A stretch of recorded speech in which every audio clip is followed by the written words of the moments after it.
Am I the idiot for threatening to divorce my wife if she doesn't discipline her son? I, male 45, am married to my wife, 47F. We both have teen sons from previous relationships, her son Noah, 14, and my son Spencer, 15. Spencer's biological mom, my ex, is a deadbeat who doesn't pay her child support and hasn't spoken to Spencer in years, while Noah's biological dad is very involved in Noah's life and takes him every other week. Noah's dad also makes a fair bit more money than either me or my wife, and this leads to Noah having nicer things than Spencer. X. Noah has a fairly new iPhone while Spencer has an old model with a cracked screen. Noah's dad has promised to pay his way through college, while Spencer works 2 part-time jobs, by his choice, to start saving up but will still probably have to take out loans. Most relevant to our current problem, Spencer wears almost exclusively second-hand/thrifted clothes while Noah's dad buys him department store/name brand clothes. Because of the difference in the way the two boys dress, Noah has taken to making fun of Spencer for looking like a hobo, like he crawled out of a gutter, and like trailer trash.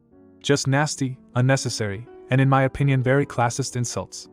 It's not like Spencer doesn't put effort into his appearance either. We just don't have the money to fill his closet with $30 t-shirts and $75 pairs of jeans. Now, Spencer has a bit of a temper, and the difference between his things and Noah's things is a sore spot. As a result, the boys have gotten into several shouting matches and one major physical altercation. Spencer is tall for his age and Noah hit puberty late, so it was more of a beatdown than a fight, though no one went to the hospital. I've spoken to my wife multiple times about disciplining Noah, but she insists that he's just doing it to get a reaction out of Spencer, and the solution is for Spencer to stop falling for it, rather than any consequences or even a strong conversation for Noah. I may have accepted this if Noah was in elementary school, but he's a teenager, and a teenager needs to at least be told not to antagonize his stepbrother who he knows has outbursts. I've tried to talk to Noah myself, but he just says, "You're not my dad, you can't tell me what to do."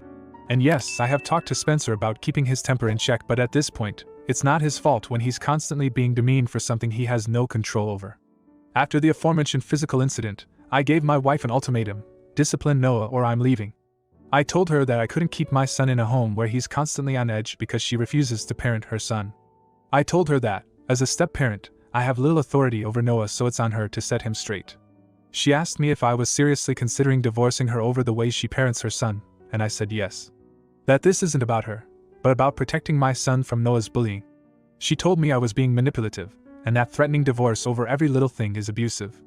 I tried to explain that this isn't a little thing, and she just told me to give her a few days to think things over, and I agreed to give her a week before I would contact a lawyer. Am I the idiot? Now for a few comments before the update. Not the idiot. Noah is bullying Spencer, and your wife is ignoring her responsibility to raise a decent human being. Spencer deserves better, and as his father, you have a responsibility to protect him. I wouldn't want to be married to someone who thinks my son should just put up with being bullied by their kid instead of teaching their kid not to be a bully. Comment 2. Not the idiot. Honestly, I'd start looking into lawyers now anyways.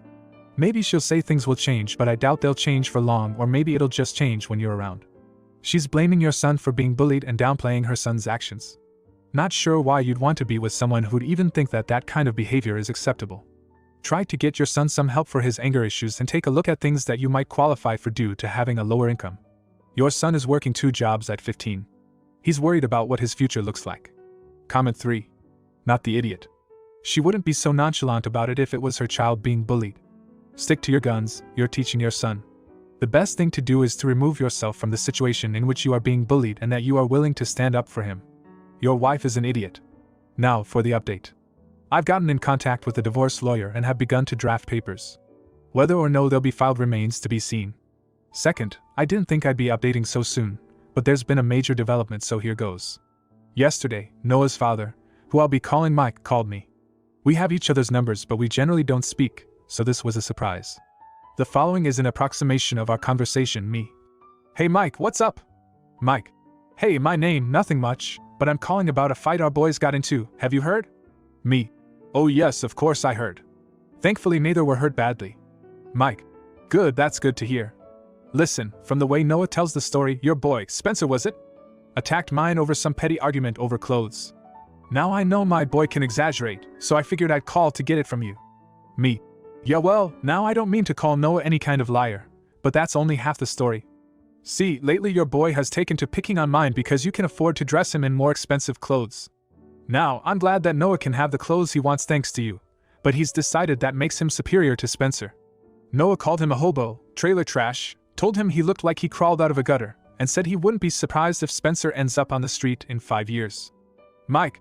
Wait, really? Noah said that? Me. Yes, he did. Can't imagine where he learned to speak like that. Mike. Not my house, that's for sure, but continue. Me. Right, now my boy can have a temper, and I'm working on that with him to be sure. But Noah wouldn't listen when I told him to knock it off. There have been a few yelling fights, and then a couple days ago Noah just kept winding him up and they were shouting at each other, and then Noah swung and well, the rest is history. Mike. Wait, Noah swung first? Me. Yup, but the rest of the hits were Spencer's. I'll be honest, it wasn't a fair fight at all. Like I said, I'm just glad neither got hurt too bad, but let me be frank. Your boy is causing problems in my house and he needs to stop before he gets put in the hospital. Could you talk to him about it? Sherry won't, but our relationship is a whole nother deal. Mike. Oh yeah, for sure I'll talk to him. And also, so long as no one goes to the hospital, feel free to let your boy set mine straight if you know what I mean. That's how I learned to stop being a mouthy little poop. Maybe a little schoolyard justice will do the same for him. Me.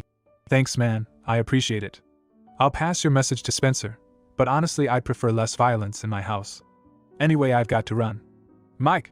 Alright, but let's keep communicating about this. I'm so disappointed in Noah and I apologize that he's starting stuff with Spencer. Click anyway. Noah goes to Mike's place tomorrow, so hopefully his father can straighten him out. As for my relationship with my wife, I'll be having a serious sit down with her soon. If we can't work things out, that lawyer of mine will come in handy. And yes, I did tell Spencer what Mike said about setting Noah straight, but made it clear that Spencer is not to start anything.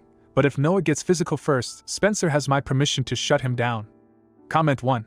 I'm pretty sure he is picking up the words from your wife. He is getting it from somewhere, and if it's not the dad, then it's the mom. Are you sure your wife likes your son? Comment 2. You're the idiot. Honestly, what are you even doing threatening divorce over some kids fighting? It's a natural thing for teenagers to clash and have disagreements, and you're making a mountain out of a molehill here.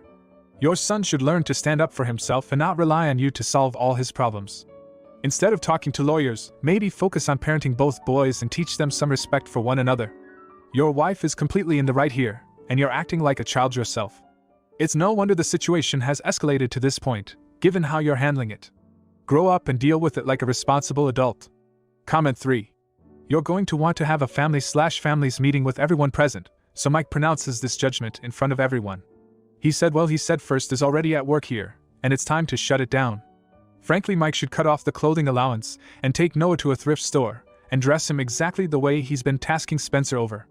Precious little spending allowance either, so he can't hold that over him either, nor subvert the costuming edict. Now, for the next story. Am I the bad guy for telling my stepbrother that I don't like the way he treats me? My mother died when I was 10 years old, and since then my father raised me alone. He is wonderful and I have never doubted how much he loves me. That's why when he started dating my stepmother I was happy. He deserved it. Carol, my stepmother, she is a beautiful woman who loves my father madly and always treats me well. He has a son from his previous marriage, Robert, 17 years old. He will soon be 18. He is a charismatic and attractive boy. He has been with several boys and several girls. He is bisexual. He has many friends and is always the life of the party. I, on the other hand, am a 14-year-old boy. I don't have many friends and I don't go out to parties. I'm often told that I'm attractive, but I don't think I stand out from the average. Carol and my father recently got married. We moved into his house and everything was fine at first, but now I spend more time with Robert and his behavior has changed. I told him that I was saving for a game and a few days later he gave me that game that I wanted to have so much. I thanked him. He hugged me with one arm and told me that as friends I could count on him. I was happy, but happiness left me suddenly when he kissed me on the head. I feel weird. He usually greets his friends with kisses on the cheek, but we're not that close. I didn't say anything because I didn't want him to feel that I despised his kindness.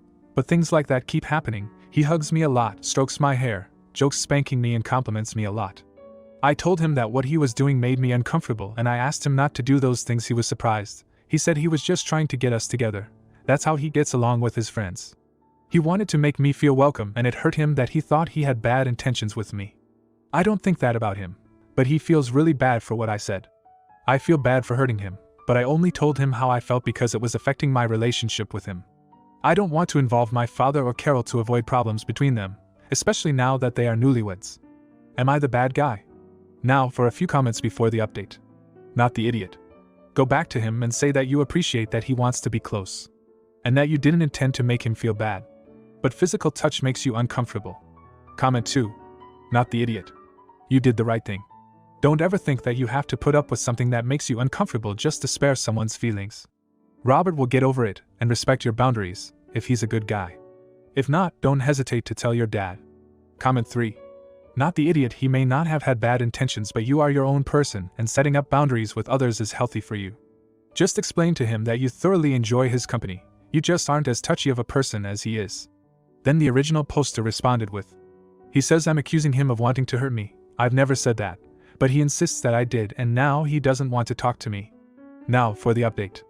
In the previous post, many said that I should talk to Robert. I did, and I explained that I didn't think badly of him and that the problem was me. I just didn't like having so much physical contact. Robert said he understood and would respect my boundaries. But after 2 weeks he started doing it again. Despite the discomfort it caused me, I didn't do or say anything. I know it was a mistake. I should have told my dad everything right away. But I was afraid that he and Carol would have problems. I didn't want Dad to lose Carol because of me. I'm 14 years old, not a little kid, and I thought I could figure it out on my own. I couldn't take it anymore and told Dad. He seemed upset, but he spoke calmly to Robert and told him he was old enough to understand what personal space is. I couldn't take it anymore and I told Dad. He seemed upset, but he spoke calmly to Robert and told him that he was old enough to understand what personal space is. He got very angry and said that he was not doing anything wrong because he was just affectionate. Carol intervened and told him to calm down because he was acting like a child. Robert got angrier and started saying that she was a witch who only bothered him. My father demanded that he apologize to Carol. He didn't, and the three of them had a big argument. Robert says that it's all my fault and that I shouldn't have told my dad anything, that it was our problem and he didn't have to involve others. I told him that I did it because he was still invasive even after what we talked about. I also told him that he was very cruel to Carol. Robert says that he only told the truth, that he loves his mother but is still a witch, and now he won't talk to me until I apologize for not keeping things a secret. Comment 1. This line is screaming at me. And now he won't talk to me until I apologize for not keeping things a secret. OP, you 100% did the correct thing by telling your father about this issue, and I sincerely wish that you always keep the lines of communication open with him. Don't think about how it will affect his marriage, because he and his stepmother have already shown you they're on solid, objective footing. Nobody with good intentions would ever expect or demand you to keep secret about something that is being done to you, that makes you very uncomfortable, and that you've already clearly communicated was not welcome. Comment 2. You're the idiot. Honestly, what's the big deal? Robert was just trying to be affectionate, and you just blew this whole thing out of proportion. Everyone is so overly sensitive these days, and you just had to create a family drama out of it. All he did was hug you and be nice, but no, you had to go running to your dad and make it a big thing. Now, because of your overreaction, there's tension in the family. You should have just kept quiet and dealt with it like a mature person. Maybe if you weren't so uptight, you'd have more friends and go to parties like Robert. Grow up and stop causing problems for everyone. Comment 3. Not the idiot. You didn't feel safe, you told your father. Good job, Op. And as for Robert trying that, you shouldn't have told. That is grooming behavior. Good on you for telling. Keep yourself safe, Op. Do not apologize either, Op. Not even Tio. Keep the peace. If you liked this video, you'll probably like these too. Also, while you're here, please consider subscribing. It's your support that keeps this channel alive and allows me to make better and longer videos. Have a great day.